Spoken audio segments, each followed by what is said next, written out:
We finally did it, guys. We produced the most ultimate bamboo farm in the world. No, not really. The most ultimate cactus farm, actually. Look at this thing.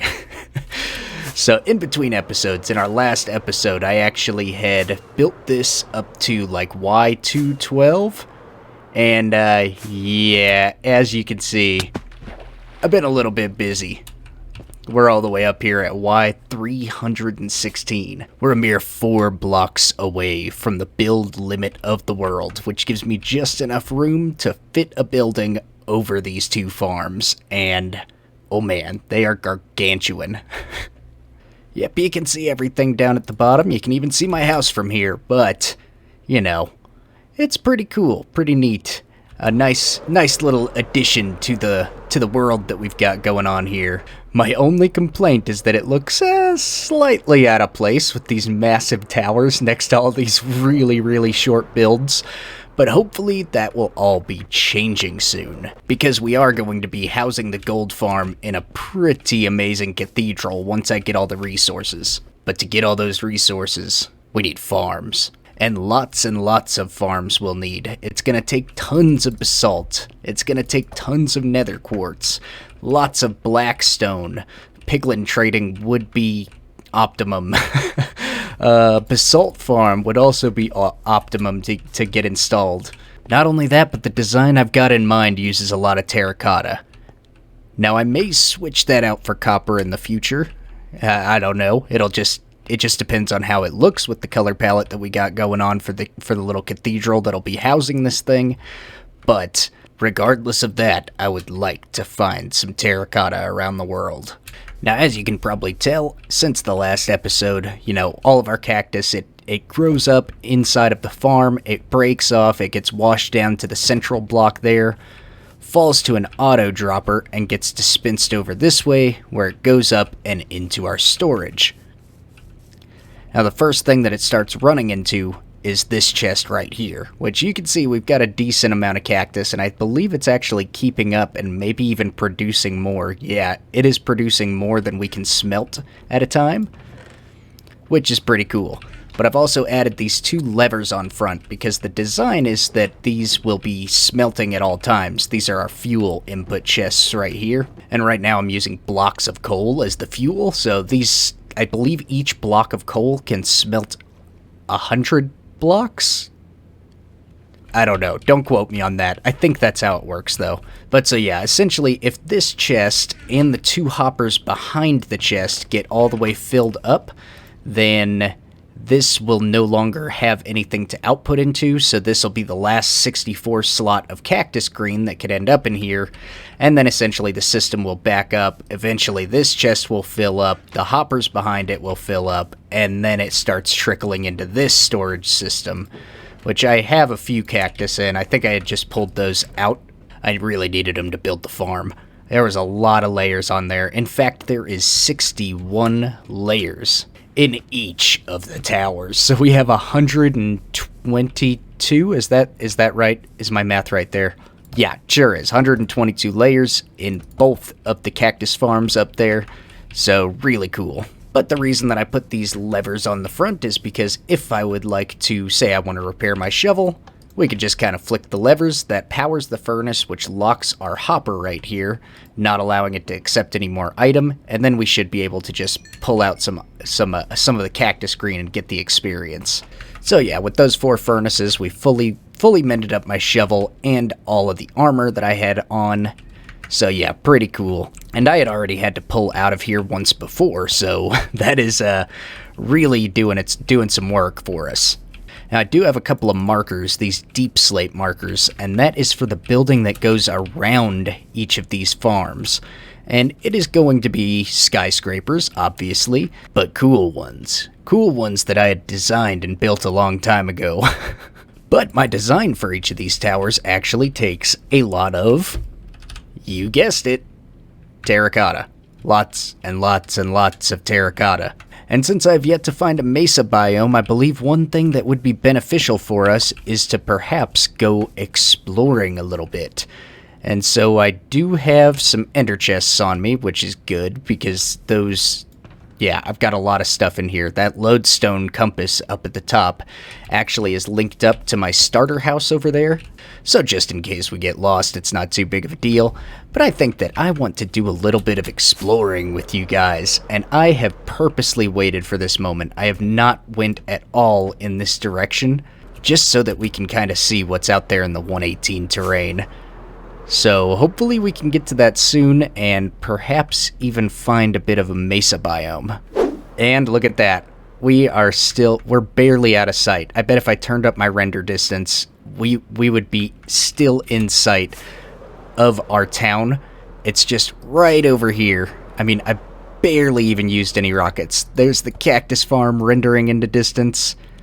And then right here is some 118 terrain. You can see one of the brand new mountains that's right here.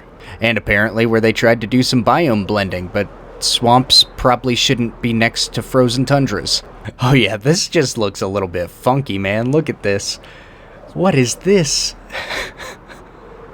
This village is just like... What? It's like it didn't know that it was supposed to be snowy here. Oh, that is hilarious. Oh my goodness, and there's so much ice over here. Oh, that's what's up, actually. I don't need it right now, but I have been flying like a couple of thousands of blocks away from my base to go and get... to go and collect ice. So, to see a lot of ice just right over here, that is actually extremely useful for me. What is that? Is that a shipwreck in the ice? Oh man, it's the Titanic. But it's made of wood. And it's a lot less impressive. Let's see if we can find the loot. Oh yeah, lots of loot here. At least we got a treasure map out of this. I think there's another chest somewhere though. Yeah. I'll always take TNT. Okay, so we got a treasure map. We got some TNT. Treasure map seems to be pointing over to that way. Oh, polar bear. Oh, so cool. So cool. No, don't go for a swim, Mr. Polar Bear. Aww. Man, I love it. It's so neat. Let me get a selfie with him. By the way, I think I shouldn't have to state this, but don't take a selfie with animals in real life, you absolute moron. Oh man, look at that. Hey. Hey, that's looking so cool. I wonder if there's calcite up here. Or powdered snow. Oh, I should have brought a bunch of buckets. Oh, dang. I flew right past the buried treasure. Let's see if we can track it down real quick. I could always use another Heart of the Sea. For what? I don't exactly know, but I could always use one. Don't judge me. And why are there exposed emeralds here? I don't know, but I brought my Silk Touch pick, so let's go ahead and nab these guys. There's two of them right next to each other. That's gotta be rare. Come on. That should be... Let's see if I can line this up appropriately.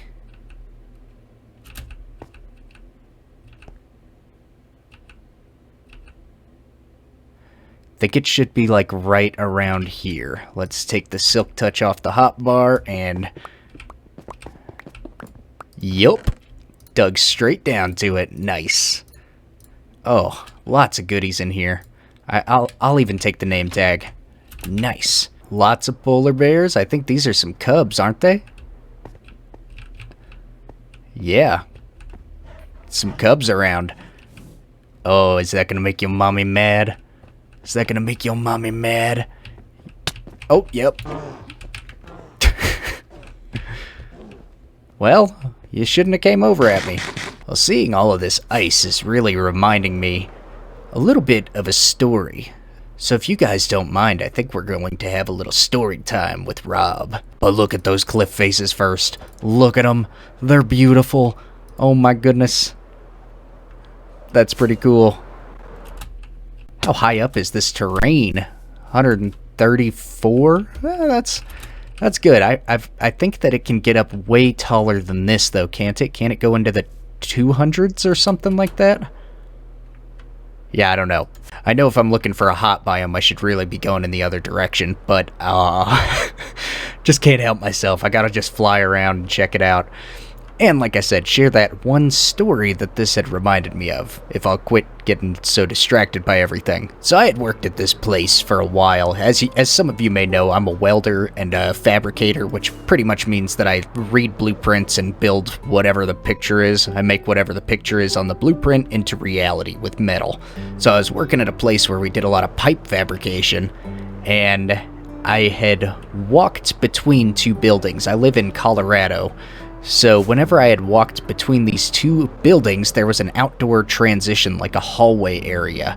So I had dropped something off, some kind of documentation for the people running the x-ray machines to look at, because they had to x-ray all of these pipes that we worked on.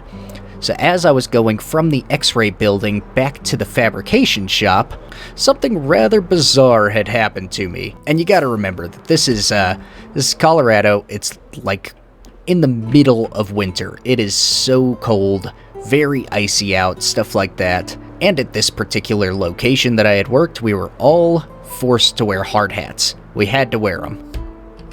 I personally hate hard hats, but, you know, we had to wear them for this job. Lots of injury potential, you know, things falling on your head. I thought they got rid of these microbiome things. Oh well, quit getting distracted. But once I had dropped that documentation off to the x-ray building, I opened up the door to the fabrication shop and suddenly came to laying down on the sidewalk on my side, not knowing what in the hell just happened to me. However, once I got up from the ground, I pretty much immediately knew what happened, because I looked over to one of my sides and I saw an icicle that measured about 20 inches or so long, completely in pieces on the ground next to my face.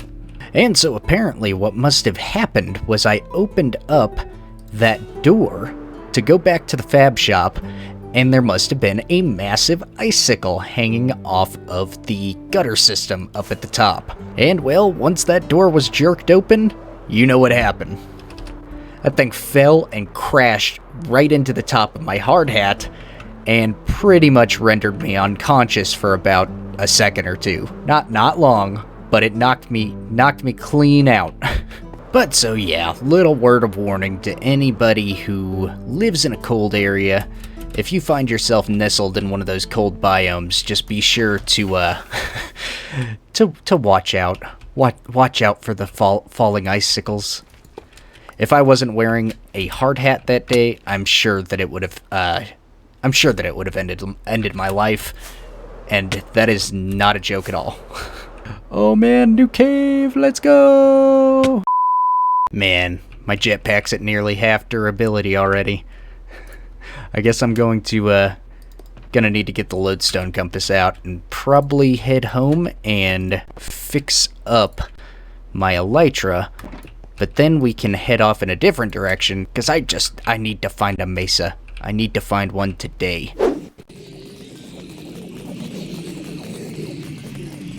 Man, look at this cliff right here. It's like some amplified terrain.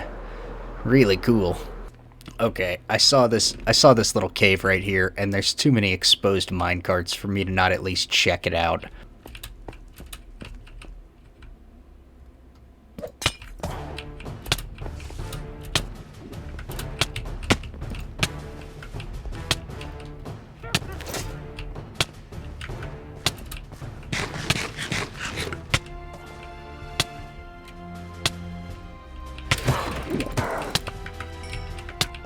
Okay.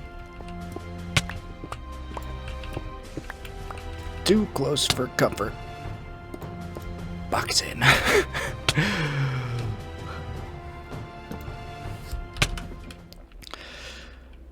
That was almost the end. That was almost it, man. A witch. A witch. Of all things. Oh, they are pretty deadly, though. Okay, I really need to get out of here. Man, imagine trying to come back and record some of this series, and then a witch just offs me in the middle of the episode. Oh, I would be in total tears. I put so much work into this. I did like 30 layers of a cactus farm off camera. Do you know how boring that was? Do you know how hard that was? It actually wasn't that bad. I kind of enjoy those kind of repetitive tasks, but still, it would have really stunk. On a bright note, we have redstone. Always running out of this stuff. Alright, let's go. We're out of the cave.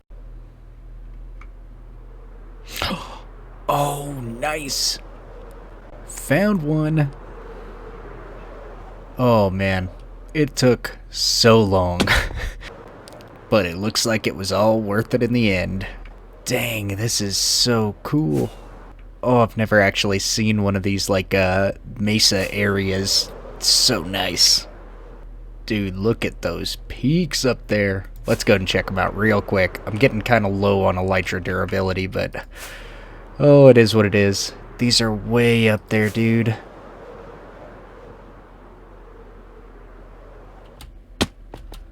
Wow. 260 blocks up. That's amazing. Alright, this area is looking pretty nice. Lots of plain terracotta around. I believe I can dye plain terracotta if I'm not mistaken. I went ahead and got my beacon as well, so let's set this stuff up and get to mining.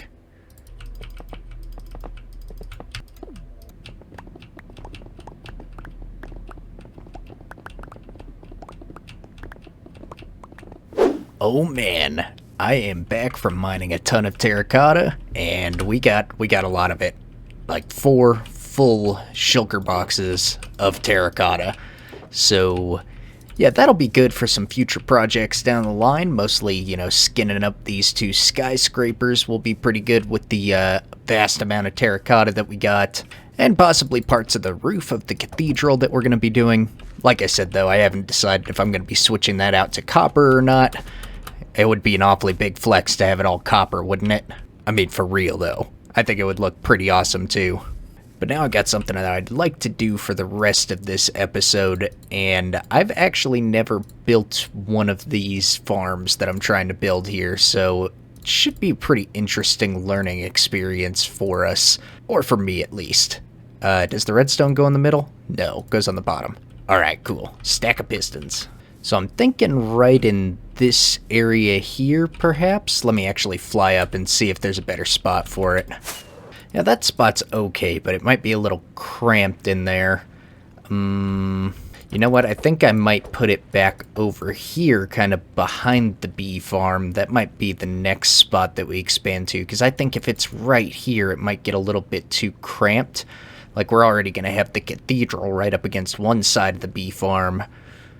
And notice we've got a decent amount of space between most of our builds. Yeah, I think maybe even close over by that river or something. Okay, I have no idea how this works. Is it like this? Is this how you do? Okay, that is how you do it. Okay, that makes things a little trickier. Okay, so something like this should be able to work, I'm imagining. I turned all these into sticky pistons right behind the blue ice, so if we put lava above this, perhaps with some trapdoors or something to keep it contained, I should be able to hook up one over here and one over there to a redstone clock. Just gotta make sure that it's at least 12 blocks away from this. Alright, so now, even if this whole entire system were to get clogged up because they are like 15 blocks apart or whatever from ice block to ice block, they should like hit a piston push limit by about this point here. And, you know, if this one's got blocks in front of it, they shouldn't be able to move the pistons out of the way. That was the only thing I was concerned with. Alright, so I should be able to have a setup like this. Next question would be, does it all have to be source blocks?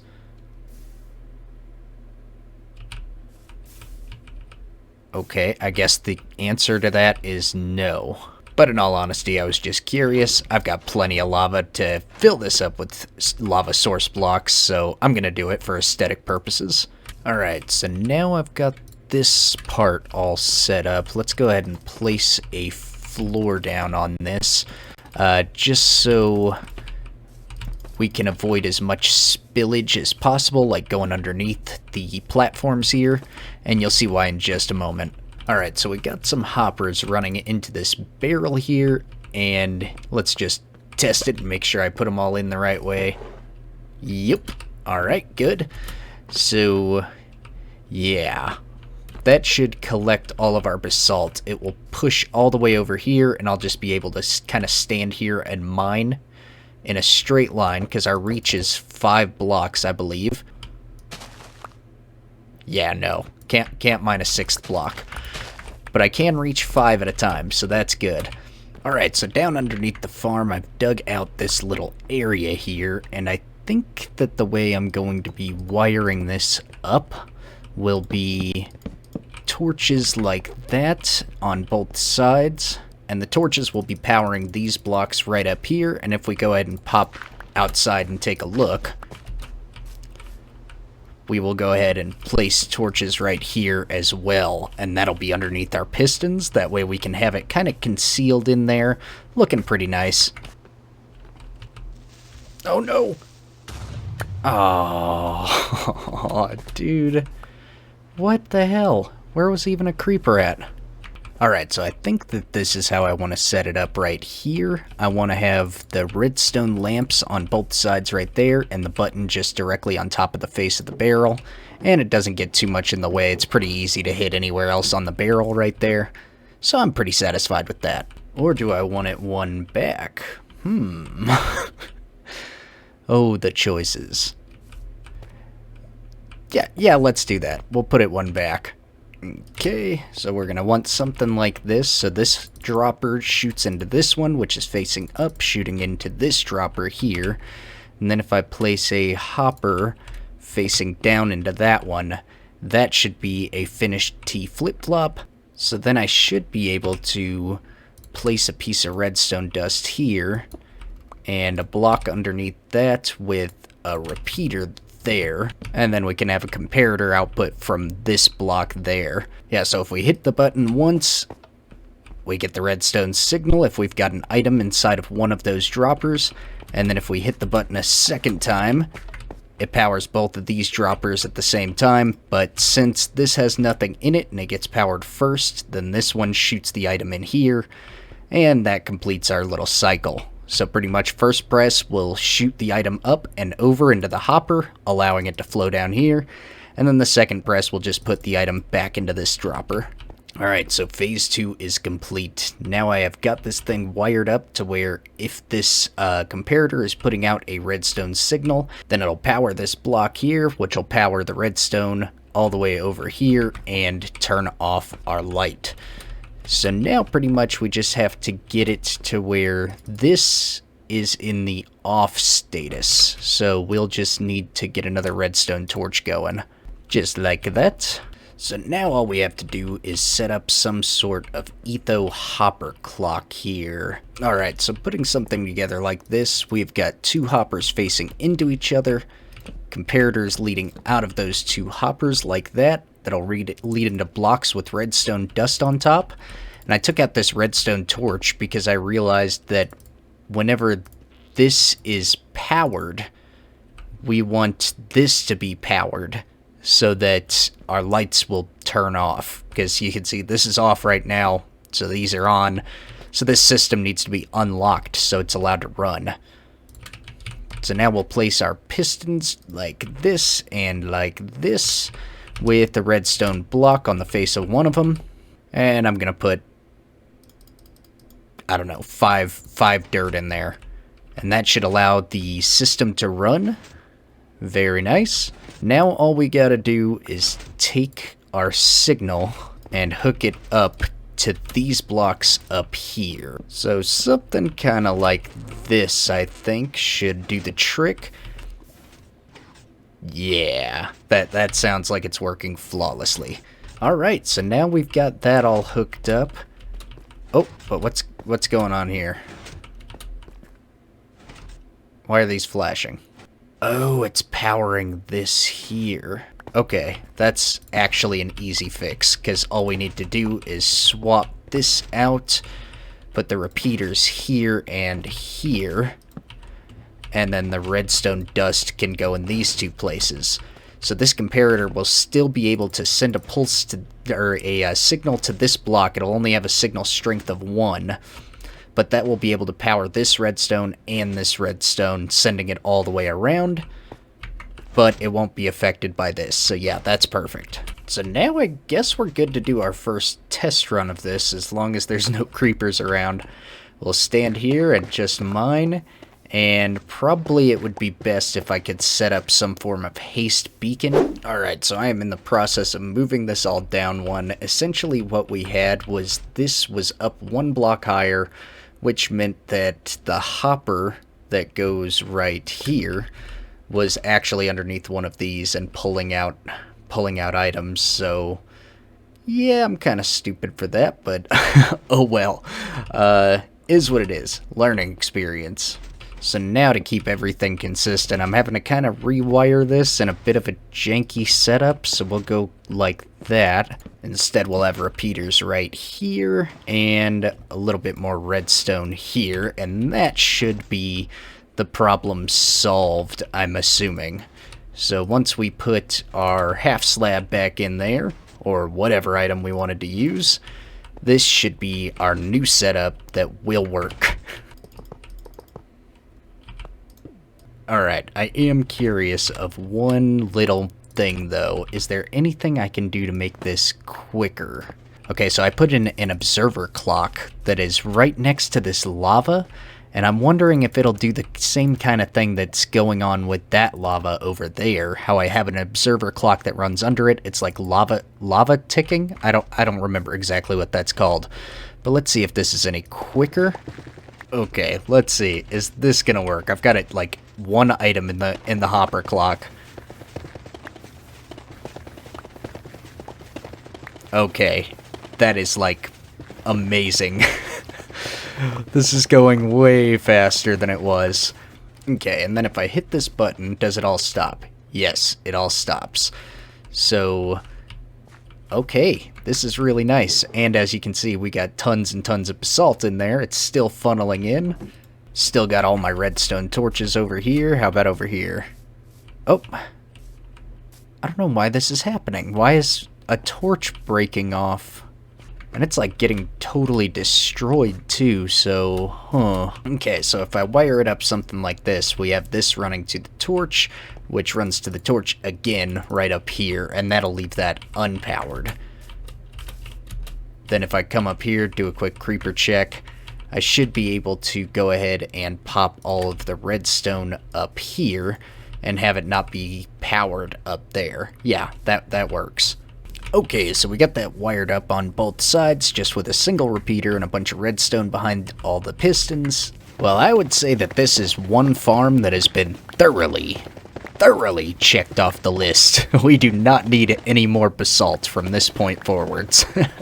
Alright, now another thing that's kind of bothering me, I really want to fix this up really fast. Oh! That lava spreads really fast. Oh, wow. Alright, now another thing that was driving me kind of crazy is how this kept on flashing over and over again. I don't like that. I'm not a big fan of that, so let's change that real quick. I think we can just pop a sticky piston right there and the observer right here. Have all of these facing the same way now. Then once this piston extends, it should trigger our observer clock. Alright, so here's our piston. We'll just place 2 blocks like that with the redstone torch in between them like so. And then I think the signal should just be strong enough for us to carry this over and connect it all up to this redstone here. And it is. Cool. Well, that was awfully easy. Alright, so now if I turn on this system, yes, our piston extends and everything starts flashing, so, oh man. That is great. That is just wonderful. Well, guys, I just want to say thank you so much for tuning in and watching this episode with me. It was a lot of fun to produce, a lot of fun to make this. We did a lot of exploring, we mined a ton of terracotta. Now we have built perhaps the fastest basalt farm in the overworld in Minecraft Bedrock, and I'm super stoked about it, man. I'm so happy that we built this. It's going to save a lot of time and a lot of effort in the future. I mean, look at it. We already got over 1.5 shulker boxes full of basalt. Just need to dye these gray or something so that they don't stick out like a sore thumb, and put a build around this. You know, we got to throw some copper in there. We got copper everywhere on the builds. Now in the next one, I don't exactly know what to do. I want to build up a bartering farm, but I also want to build a creeper farm. See, I'm out of rockets. Should I build creeper farm, or should I build a piglin bartering farm? Let me know down in the comments section what you prefer. I'm pretty sure I already know the answer. Most of you are probably going to want to see a creeper farm. It's been probably the most suggested redstone farm on my channel since the last creeper farm came out, which was years ago. So yeah, that's probably what we're going to end up doing. So I hope you guys are excited, and thank you so much for coming with me on another adventure of the Hardcore Bedrock series.